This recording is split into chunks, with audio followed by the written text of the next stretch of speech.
Hey, here with TheEZGZ. Somebody had asked me a question on one video, where did I like to put my head studs? When I took this thing apart, here's one that I can unscrew by hand.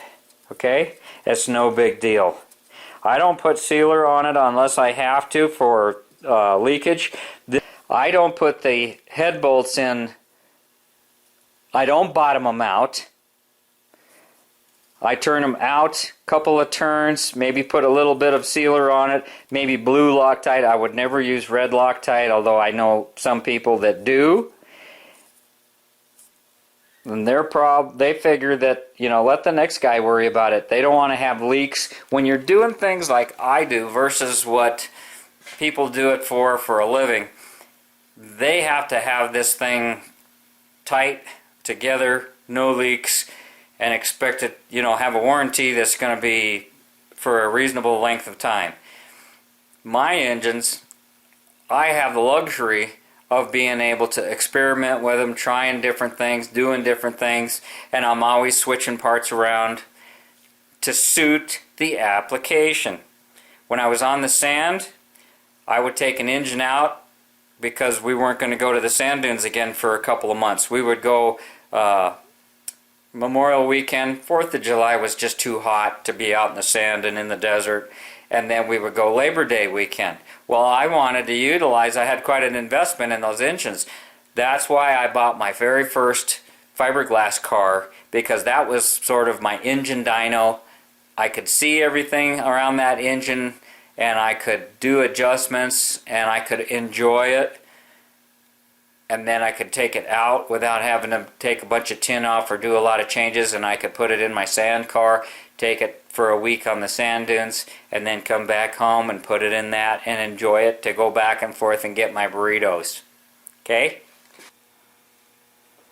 Alright, here are the brand new AA heads. I'm going through, I took all the springs off. Here's the inner spring. These heads I decided to put on my 2110 because they are much better breathing than what I had on there. I'm taking a little bit of lubriplate. I'm putting it around my spring base. I've removed the inner spring. This does two things. It increases the pressure, but it also reduces the harmonics. Now we're talking about higher RPM applications, and you might be asking yourself, well, why even have a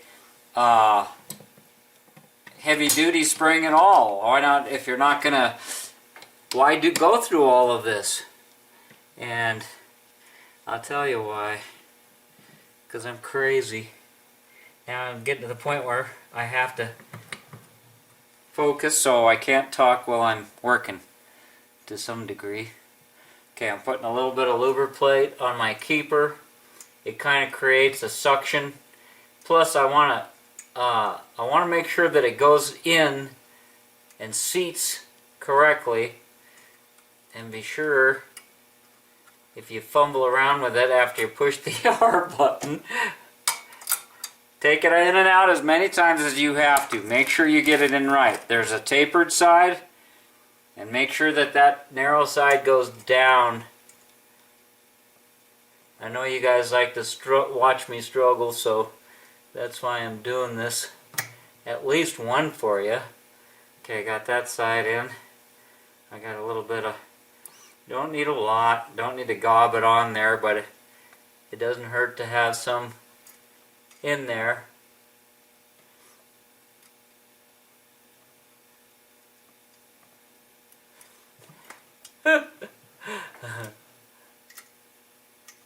Okay.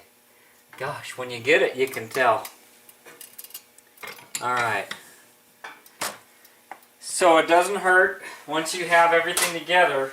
I mean, this is all, when you start tampering with things, it never hurts. Just take a little. Sometimes the springs fit snug in the seat, in the head, in the pocket down there, and so I always make sure I get a little bit of lube down in there before you do your initial startup. You also want to get this covered up with plenty of lube as well. And so that's good. Now we go on to the next one. No more sleeping with this girl. I should have been staying on subject when while I was building this head. I wanted to mention the reason why you want heavy duty springs instead of stock. There's tons of Engle 110s running around in 1600s and up with stock springs. I've taken apart a lot of engines that have performance cams and the stock darn springs. They're easy to spot, they're weak, they got the soft retainers and so on and so forth, but keep in mind what I just said. I was taking them apart because there was something the matter with them. Now, a stainless steel valve is going to usually weigh more than a stock valve. It's bigger. It's 40 millimeter by 35 millimeter. The standard one is 35 by 32. So you're increasing the size of the valve and you're making it out of stainless steel. There's different brands, but just as a general rule, stainless steel is a little heavier. You're putting, you want to use the less work there is, but you've just created work. You put heavier, bigger valves in there. Now, you're going to make it travel further with the performance camshaft, and you're using probably a performance chromoly push rod of some type. All that adds to the weight. It adds to the work that the string has to do. But it's critical for life that your valve follows the profile of the camshaft.